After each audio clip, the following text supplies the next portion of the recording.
Welcome to the Slop Temple. We pray this video helps. You'll start by getting straight to the console settings.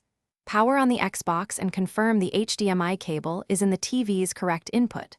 Once done, press the Xbox button, navigate to Settings, then General, and select TV and Display options. You are changing the console output, not the game. Make sure you know the TV's native modes. That knowledge prevents overscan or scaling issues when you pick a lower resolution. Now you'll actually lower the resolution. In TV and Display options, choose Display Resolution and pick 720p or 480p depending on your goal. Once selected, the system applies the new output.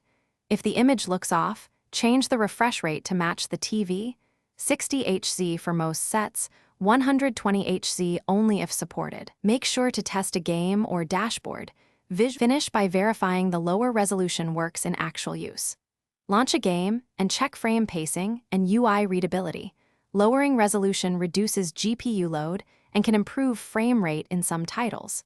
If the screen goes black after applying a new resolution, wait 15 seconds and the Xbox will prompt to keep or revert changes.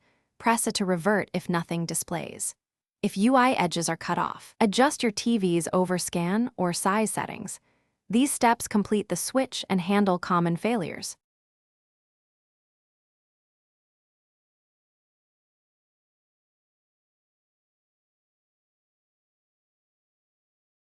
Thanks for watching. Consider subscribing if we helped you.